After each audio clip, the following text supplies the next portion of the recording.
చాలా నిర్దిష్టమైన అభిప్రాయాలు కలిగి ఉండి సార్, ఎక్కడ అంటే కేవలం లౌక్యంతో మాత్రం కాకుండా మీరు నమ్మినది ఇదే కరెక్ట్ అని అంటూ కూడా ఇన్ని సంవత్సరాలు సినిమా ఇండస్ట్రీలో ఒక పరిశ్రమలో అంటే అక్కడ మానవ సంబంధాలే ప్రధానమైన పరిశ్రమలో ఇప్పుడు నమ్మకం ఉందండి. మన జీవితం మన ఎదురుకుండా కనపడుతుంది. అది నేనేం బయటి విషయాలు చెప్పట్లేదే.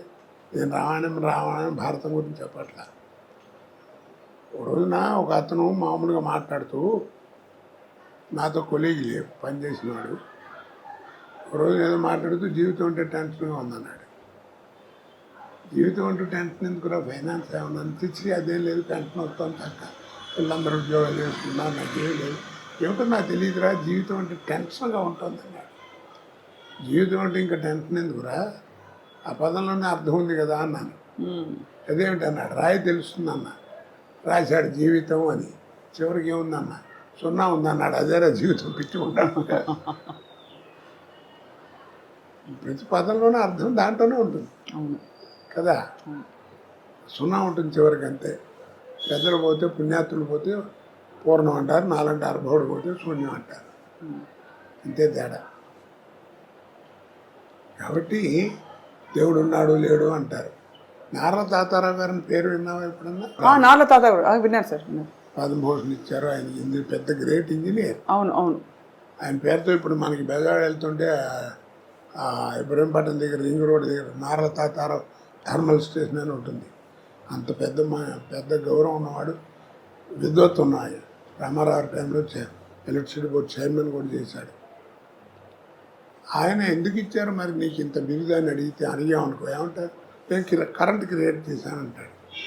కరెంట్ క్రియేట్ చేశాను. కరెంట్ లేకపోతే ప్రపంచం లేదు ఇవాళ, తెలుసు కదా నీకు. అవును. మరి ఆయన దగ్గరికి వెళ్ళి కరెంట్ క్రియేట్ చేశారని కదా నీకు ఇంత ఇచ్చారు, మరి నీ పిల్లలు లేరంట కదా అన్నావు అనుకో, ఎవరు చెప్పాడు రేడు మా పెద్దబాయ్ అంటాడు. మరి ఇది వాడి క్రియేషనేగా. అవును. మరి నీ కొడుకుని చూపించావు కదా, ఇది నీ క్రియేషను. మరి కరెంట్ కానీ నీ క్రియేషనే కదా, నీకు ఇంత గౌరవం అందుకే జరిగింది. ఆ కరెంట్ చూపించమని అడగని చూపిస్తాడేమో, చూపించగలడా? కాబట్టి దీంట్లో అర్థం ఏంటి, the power which is created by you, the power which is created by you, which you cannot see, which you cannot touch, that power is a God. అది నువ్వు అల్లా అనుకో, జీసస్ అనుకో, ఏమనుకుంటావు అనుకో, power is a God, GOD God. Such a beautiful revolution sir. మీరు చెప్తుంటే నిజమే అనిపిస్తుంది కదా సార్. చెప్పగలడా? చూపించలేడు. అక్కడ దాకా ఎందుకు పోనీ అంత ఎక్స్ప్లెనేషన్ అక్కడ simple. Without X there is no mathematics. అవునా? ఎక్స్ లేదే మ్యాథమెటిక్స్ లేదు. అవును. వాట్ ఈజ్ ఎక్స్ చెప్పండి? What is X? మనం ఏదిస్తే అదే. ఎక్స్ బదులు వై పెట్టు.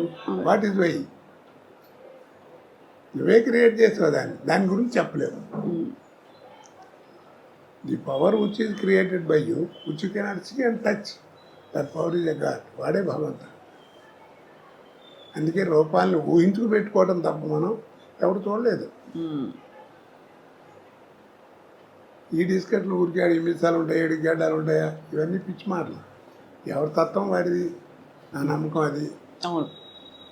నేను దేవుడి ధ్యానం చేసుకునేటప్పుడు నేను జయమాలితో జ్యోతిలక్ష్మితో బోలు సినిమాలు చేశాను.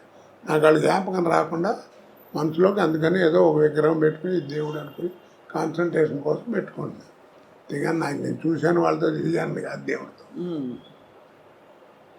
ఎట్ట మర్చిపోతాం? నేను ఇండస్ట్రీకి వెళ్ళినప్పుడు కొత్తలో ఆయన శత్రు డైరెక్టర్ సత్యమూర్తి గారు, ఆయన డైరెక్టర్, ఒక సారాగొట్టు ఆపరేటర్ వేషం నాది.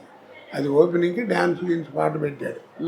నాకు తెలీదు ఇవాళ పాట ఉందా, నువ్వు కాసేపు నైట్ పని చేయాలని చెప్పాడు. సర్లే అనుకుని వెళ్ళాం.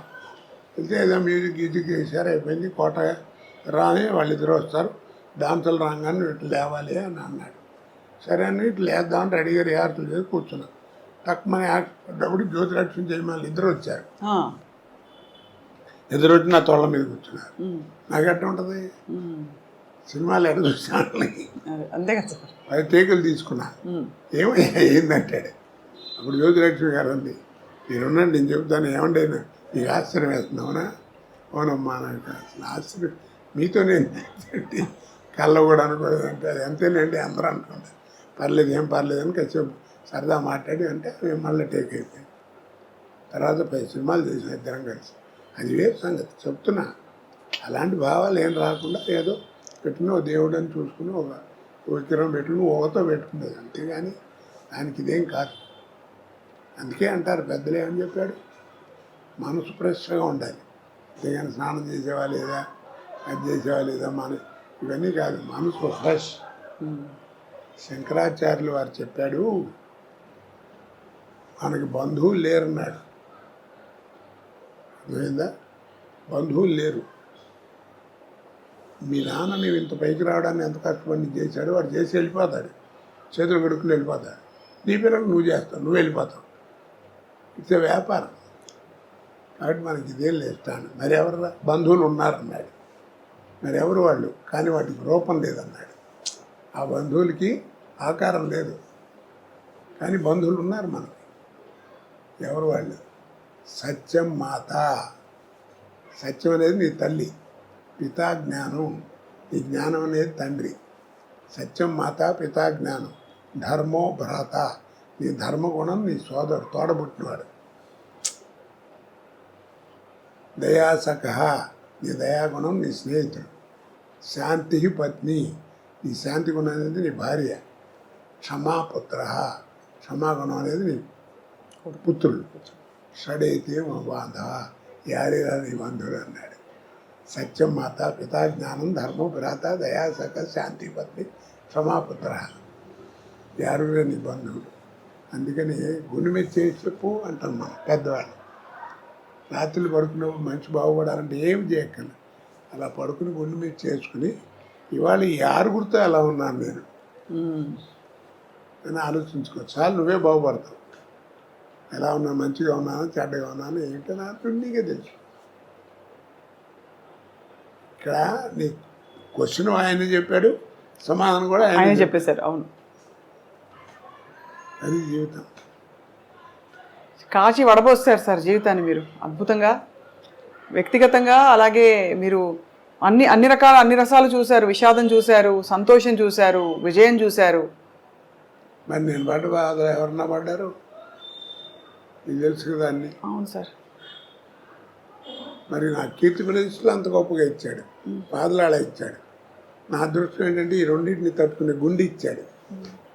వాటి ఇస్తే తాగిపోతే ఎప్పుడో నాశనం అయిపోయాడు. మంచి జీవితాన్ని ఇచ్చాడు. ఎంత మంచి జీవితం చూడు, ఎట్టక్కల చెయ్యి. ఇంకా ఏదో ఎవరినో వస్తే ఒక రూపాయి సాయం చేసే పొజిషన్లో ఉంటాను. అలాంటి జీవితం ఎంతమందికి ఇస్తారు భగవంతుడు కదా.